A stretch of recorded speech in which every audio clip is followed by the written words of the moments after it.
오늘 이제 소리문답 1문부터 38문까지 한번 쭉 정리를 해보도록 하겠습니다. 여러분들 유인물을 보시면서 천천히 따라오시면 되겠고요. 제가 유인물을 좀 더 준비할 테니까 혹 온라인으로 보시는 분들은 금요일이나 주일날 오셔서 가져가시면 좋을 것 같습니다. 우리가 지금 읽으면서 제1문을 보았는데요. 사람의 주된 목적입니다. 인간의 제일 된 목적은 하나님을 영화롭게 하는 것입니다. 그를 영원토록 즐거워하는 것입니다. 하나님을 영화롭게 하는 것은 하나님께 영광을 돌리는 것입니다. 하나님께 영광을 돌리는 거예요. 하나님이 하셨습니다. 그러면 하나님께 영광을 돌리는 거예요. 하나님이 치유하셨습니다. 하나님이 만나게 하셨습니다. 하나님이 예배하게 하셨습니다. 이 모든 게 다 하나님께 영광을 돌리는 것입니다. 굳이 연예 대상에서 대상을 탄 사람이 모든 영광 하나님께 돌립니다. 그 사람만 하나님께 영광을 돌리는 것이 아니라 그 방송팀 중에 마이크를 들고 있고 조명판을 들고 있고 아니면 무슨 보조를 하더라도 그 자리요, 사람들은 별로 신경 쓰지 않는 자리에 있다 하더라도 하나님이 하셨습니다 하는 내 내적 고백, 진실한 고백이 있다면 하나님은 그 사람에게서 영광을 받으시는 거예요. 네, 오늘도 마찬가지입니다. 우리 아이들이 찬양하죠. 너무나도 잘하고 못하고를 떠나서 이 어린아이들이 하나님을 노래하는 것이, 하나님을 찬양하는 것이 하나님 영광 받으시는 거예요. 그래서 우리의 제일 되는 목적, 우리뿐만이 아니라 불신자들일지라도 모든 인류의 인생의 목적은 뭐냐면 하나님을 영화롭게 하는 것이고 하나님의 영광을 드러내는 것입니다. 그리고 그를 영원토록 즐거워하는 거예요. 하나님을 즐거워하는 것입니다. 이 세상의 것을 즐거워하는 게 아니에요. 건강, 물질, 권력, 진학, 취직 등등을 잘해서 하나님께 영광을 돌릴 수 있지만 그것이 잘 안 되더라도, 그렇지 않더라도 하나님께 영광 돌릴 수 있습니다. 어떤 사람은 건강을 잃고 나서 신앙을 찾는 사람이 있는가 하면 그래서 건강 잃음으로 인해서 하나님께 영광 돌리는 분이 있어요. 하지만 반대로 물질이 풍요해져서 하나님을 떠나는 경우도 있더라는 것이지요. 그 모든 것에 가부를 떠나서 그 모든 것을 하나님이 허락해 주셔서 허락해 주시지 않아서를 떠나서 우리 인생의 제일 되는 목적은 하나님이 하셨습니다 하는 고백을 우리가 하는 거예요. 효력 있는 부르심이 어떤 부르심이라 했죠? 내적 부르심이라 그랬죠. 하나님께 영광 돌리는 것도 우리의 내적으로 우리의 마음 깊이 진정 하나님이 하셨습니다 하면 하나님이 영광을 받으시는 것입니다. 그분 한 분만으로 또 기뻐하고 즐거워하는 것입니다. 하나님만으로만 우리가 기뻐하고 즐거워하는 거예요. 그렇게 이제 크리스천 일이 지나가고요. 그리고 이제 유일한 규칙 성경에 대하여서 이야기를 합니다. 두 번째 문이요. 하나님을 영화롭게 하고 하나님을 즐거워하기 위해서는 우리가 하나님을 알아야겠죠. 그 하나님이 기록된 책이 무엇이다? 성경이다. 유일한 규범인 신구약 성경입니다. 성경은 정확무오합니다. 정확하고요, 바르고요, 확실하고요, 오류가 없습니다. 오류가 없습니다. 그래서 어떤 사람은 이제 그런 게 있어요. 지금은 활자술이 발달을 해서 복사하면 복사하는 대로 그대로 나오지요. 예전에는 이 복사기가 없었잖아요. 앞에서 불러주면 서기관들이 다 받아 적었습니다. 그런데 한두 명이 실수를 해요. 한두 명이 졸아요. 그렇더라도 하나님이 그것까지도 사용하신다는 거예요. 그렇게 해서 나오는 것들이 이제 사본이라고 하거든요. 사본, 정경의 사본인데 그것들 중에서 유실되기도 하고 없어지기도 하고 혹은 후대에 드러나기도 해요. 그래서 그것들을 연구해서 지금의 이 성경책이 완성이 됐는데 어떻게 그렇게 사람이 한 것이 정확무오하냐? 하나님은 우리의 장점과 단점과 우리의 모든 것을 사용하여서 지금의 우리의 손에 이 성경을 66권을 주셨다 하는 것을 우리가 믿는 것입니다. 그래서 성경을 통해서 두 가지를 우리가 배우게 되는데 무엇이다? 하나님에 대해서 믿어야 할 것과 하나님께서 사람에게 요구하시는 의무, 이 두 가지가 성경에 기록되어 있다라는 것이에요. 그래서 우리는 그 첫 번째 하나님에 대하여 믿어야 할 것, A 그렇게 나와 있죠. 그것에 대해서 이제 오늘 정리를 쭉 할 것입니다. 그래서 하나님 하나님의 작정 이렇게 나와 있습니다. 천지 창조 섭리 해가지고 섭리까지, 섭리란 퀘스천 11 나와 있죠. 거기까지를 위에 빨간색으로 뭐라고요? 신론. 하나님에 대해서, 특히 더 구체적으로 성부 하나님에 대하여서 기록이 되어 있고요. 그 이하에는 인간론 해가지고 우리 사람의 죄악된 모습들이 나와요. 그리고 나서 그 이하 퀘스천 20 이하에 기독론, 그러죠. 성자 하나님에 대해서, 예수 그리스도에 대해서 나오고요. 그리고 29문부터 이하에 효과적인 부르심하고 칭의하고 양자, 우리 배웠었죠 얼마 전에. 그것들을 누가 주관한다고요? 성령님이 주관하여서 성령론이라고도 하고, 또 우리를 구원하기 때문에 구원론이라고도 합니다. 이렇게 크게 구분이 되고요. 그 가운데서 이제 우리 다시 위로 쭉 올라가서요, 하나님. 그래서 하나님은 어떤 분이신가? 퀘스천 4예요. 하나님은 어떤 분이신가? 여러분들 그 했던 것을 기억해 보시면 됩니다. 하나님의 속성에 대하여서 나누었었어요. 하나님은 영이십니다. 눈에 보여요? 안 보여요? 안 보입니다. 하나님 눈에 보인다고 하면 쫓아가요? 쫓아가지 말아요? 절대 쫓아가시면 안 됩니다. 아시겠죠? 어린이들, 주찬아 라면 사줄게, 따라와라. 따라가면 돼, 안 돼? 안 되지. 주영아 잘 자라. 그래. 우리 하준이, 두 하준이도, 신하준, 최하준도 길에서 어떤 아저씨가 맛있는 거 사줄게, 가자. 그럼 따라가면 돼요, 안 돼요? 절대 그러면 안 돼요. 마찬가지예요. 어떤 목사가 하나님이 보입니다, 예수님이 보입니다, 그런 목사 따라가면 되면 안 돼요? 안 돼요. 하나님은 보이지 않습니다. 하나님은 영이십니다. 하나님은 영이세요. 보이지 않습니다. 그리고 존재와 지혜와 권능, 하나님의 힘, 거룩, 공의, 선하심, 진실하심에 있어서 무한하십니다. 그리고 영원하십니다. 불변하십니다. 그러니까 이렇게 보면 약간 추상적인데 우리 인간과 비교하면 조금 이게 이해가 돼요. 우리 인간은 유한해요. 그렇죠? 제가 예언컨대 100년 후에 여기 남아있을 사람은 아무도 없습니다. 그렇죠? 100년 후에 남아있을 사람 없어요. 우리는 유한해요. 우리의 생명은 언젠간 끝이 나죠. 하지만 하나님은 무한하십니다. 사랑에 있어서도 그래요. 인간의 사랑은 유한합니다. 그렇죠? 인간의 정도 유한해요. 사람과 사람 사이에는 유한합니다. 그러나 하나님은 무한하십니다. 그 사랑이 무한하세요. 그래서 예수님이 마지막 최후의 만찬하시면서 세족식 발을 씻겨주시죠. 그 요한복음의 그 장의 시작에 하나님이 그들을 끝까지 사랑하시니라는 말로 시작을 합니다. 영원하십니다. 영원하셔요. 예전에도 계셨고 지금도 계시고 장차 다시 오실 그런 분이십니다. 불변하십니다. 절대 변하지 않습니다. 그리고 퀘스천 5에 한 분 외에 하나님이 또 계십니까? 계시지 않습니다. 다른 신들은 없습니다. 신은 오직 한 분뿐이에요. 성경에 기록한 여호와 하나님 한 분뿐입니다. 살아계시며 참되신 하나님은 오직 한 분뿐입니다. 살아계셔서 온 세상을 만드시고 조성하시고 다스리시는 분은 하나님 한 분뿐입니다. 그 외에 신이라고 섬기는 것들이 다 우상이죠. 그 외에 신이라고 섬기는 것들이 그냥 다 하나님 휘하에 타락한 천사들, 귀신들인 것입니다. 한 분 외에는 없습니다. 그리고 하나님의 신격엔 몇 위가 있습니까? 성부, 성자, 성령의 세 위격이 계십니다. 세 위격. 세 위격은 세 따로 떨어진 우리 사람에게는 인격이라고 하지요. 위격이 있습니다. 존재가 셋인 거예요. 아시겠죠? 이렇게 뭐 빛으로 하나님 빛이어서 하나는 밝아지고 따뜻해지고 그렇게 말을 하는 게 아닙니다. 나란 사람은 한 명인데 아빠이고 목사이고 뭐 아들이고 그렇게 존재가 하나에서 세 개의 의미를 담는 것이 아니라 존재가 셋인 거예요.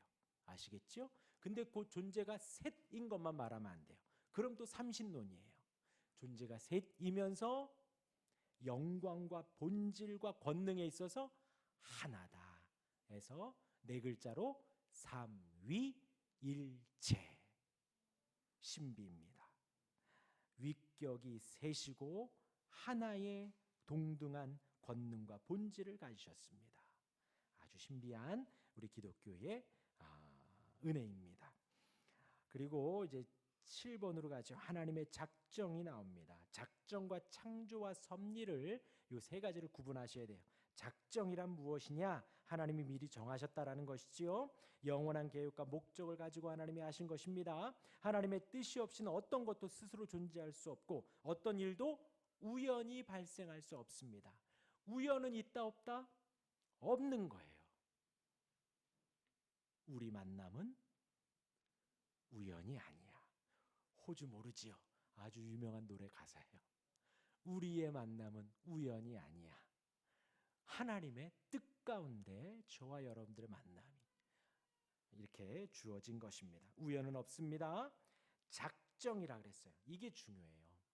우리 기독교에 있어서, 우리 장로교회에 있어서 하나님의 작정, 하나님의 섭리가 너무나도 중요합니다. 작정에서 작정 안에 예정이 있습니다. 만물에 대한 작정이 있고요. 하나님은 인간에 대하여서 특별한 작정을 하셨다 했어요. 그것을 예정이라고 합니다. 우리 사람에 대한 것을 예정이라고 해요. 그 예정 안에는 선택과 유기가 있습니다. 그래서 하나님이 어떤 자는 영생에 이르도록 선택을 하셨고 어떤 자는 영원한 고통과 사망에 이르도록 유기하셨다, 버리셨다라는 거예요. 이 모든 것을 통해서 하나님은 영광 받으시고 하나님의 공의가 성취되고 하나님의 사랑과 자비를 우리는 알 수가 있습니다. 물론 할 말은 많지만 그 정도만. 하나님이 택한 사람이 있고 하나님이 유기한 자가 있다는 거예요. 성경이 그렇게 말을 하는 것입니다. 그런데 우리는 알 수 있다 없다? 없다는 거예요. 여기에 있는 사람들조차도 선택했는가 유기했는가 우리는 알 수 없어요. 저 밖에 있는 사람일지라도 선택했는가 유기했는가 우리는 알 수가 없는 거예요. 하나님만이 아시는 거예요. 그러기에 우리는 때를 얻든지 못 얻든지 복음을 전하는 것입니다. 그런데 성경을 보니 하나님의 은혜의 복음이 아무리 들어가도 하나님을 보지 못하는 자들이 있더라는 거예요. 그러하니 그것이 하나님이 유기한 자들이다. 우리 출애굽만 봐도 그래요. 똑같이 이스라엘 백성과 애굽 백성들이 10가지 재앙을 똑같이 경험했습니다. 그런데 애굽의 바로와 백성들은 바닷물에 수장이 됐죠. 그리고 이스라엘 백성들은 하나님의 그 젖은 바닷물이 마른 땅이 되어 그 홍해를 건너 구원에 이르게 되었다라는 거예요. 우리가 알 수는 없지만 하나님의 공의 가운데 하나님의 사랑과 자비하심 가운데 선택된 자가 있고 유기된 자가 있더라는 것이에요. 우리가 섣불리 판단할 수 없습니다. 네. 그리고 그렇게 보고요. 하나님은 작정을 어떻게 이루시는가? 그래서 하나님께서 그 작전을 실행하는데 창조와 섭리로 역사하십니다. 그래서 기준이 창조를 보셔서 창조 이전에는 하나님의 작정이 있고요. 창조 이후에는 하나님의 섭리가 있다. 이렇게 생각을 하시면 돼요. 창조를 중심으로 해서 창조 이전에는 작정, 창조 후에는 섭리. 그래서 이제 창조를 그대로 바로 넘어갑니다. 퀘스천 9번이죠. 창조란 해서 하나님의 영광의 말씀과 권능의 말씀 속에서 며칠 동안 6일 동안 하나님이 온 세상을 지으셨습니다. 무에서 만드셨죠. 아무것도 없는 가운데에서 말씀만으로 온 세상을 지으셨어요. 어마어마한 능력이죠. 하나님의 권능이지요. 그 가운데서 사람을 지으셨습니다. 하나님은 남자와 여자를 자신의 형상을 따라 지식과 의와 거룩 안에서 지으셨습니다. 하나님의 형상을 따라 만드셨기 때문에 하나님은 우리를 인격적으로 대하십니다. 이제 어제 성경 공부하면서 이제 그 창세기 3장의 대목을 봤어요. 아담과 하와가 선악과를 따먹지요. 하나님께서 아담에게 아담아 내가 어디 있느냐? 벌거벗었으므로 숨었나이다. 너 벌거벗었음을 누가 알렸느냐? 내가 먹지 말라 명한 그 실과를 먹었느냐? 하나님이 나에게 주신 그 여자가 먹게 하여서 내가 먹었습니다. 하나님께서 아무 말도 안 하시고 여자에게 물으시죠. 내가 그것을 먹었느냐? 저 뱀이 나를 꼬여서 내가 먹었습니다.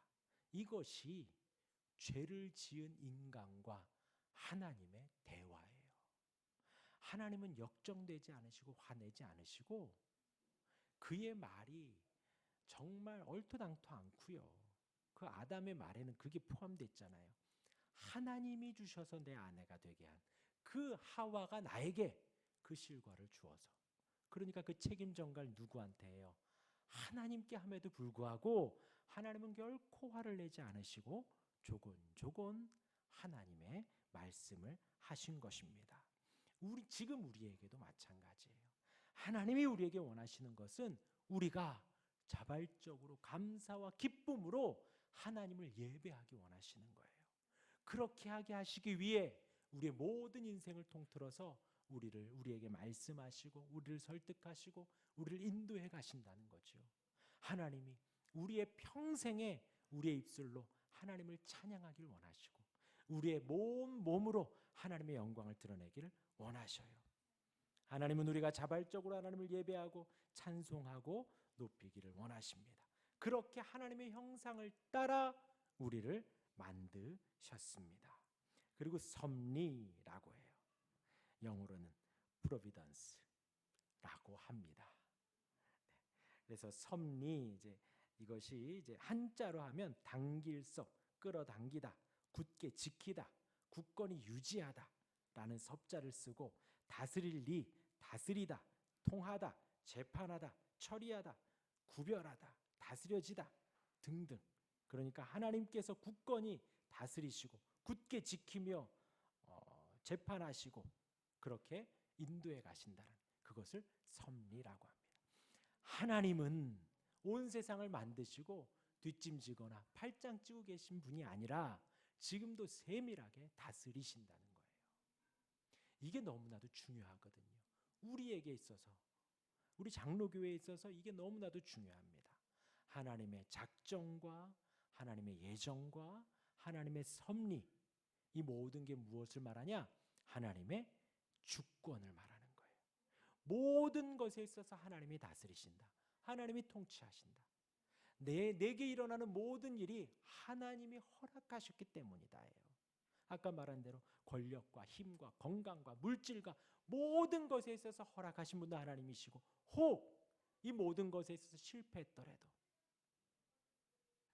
하나님이 하셨습니다 하는 것이 하나님의 주권입니다. 그래서 이제 12번 넘어갑니다. 창조했고요. 사람을 어떻게 지으셨는가 하고 섭리에 대하여서 지금 잠시 하나님은 창조하신 모든 것을 하나도 빠짐없이 속속들이 간섭하시고 섭리하십니다. 이게 섭리고요. 그렇게 해서 창조시 사람에 대한 하나님의 특별한 섭리가 이제 12문부터 나오게 됩니다. 여기가 이제 인간론이 되어지는데요. 하나님은 아담과 하와에게 행위 언약을 주셨지요. 행위 언약. 선악을 알게 하는 나무의 실과를 먹어라 먹지 말아라 먹지 말아라 하는 완전히 순종해야 하는 언약을 하신 거예요. 그런데 왜 그렇게 하셨는가? 그 선악을 알게 하는 나무 실과 외의 모든 것을 아담과 하와는 할 수 있었습니다. 에덴 동산에서 모든 실과를 먹을 수 있었고 또 당시의 동물들의 이름을 지으며 다스리고 왕적 권위와 은혜를 주면서 그 에덴 동산에서 하나님처럼 모든 걸 할 수 있었어요. 나무 실과만 먹지 말아라. 아담에게는 그것을 먹을 수 있는 자유와 먹지 않을 자유 의지가 있었다라는 거예요. 여러분들에게도 우리에게는 마찬가지가 아니에요. 우리에게 있어서의 자유 의지는 죄를 짓는 의지밖에 없어요. 그런데 우리에게 있어서 하나님을 예배할 수 있는 자유 의지가 언제 생기는가? 성령께서 효력 있는 부르심으로 우리를 인도하셔야 우리가 예배할 수가 있게 되는 거예요. 그런데 타락 이전에 아담과 하와는 하나님을 예배할 수 있는 의지가 있었고 하나님께 불순종할 수 있는 의지도 있었다라는 거예요.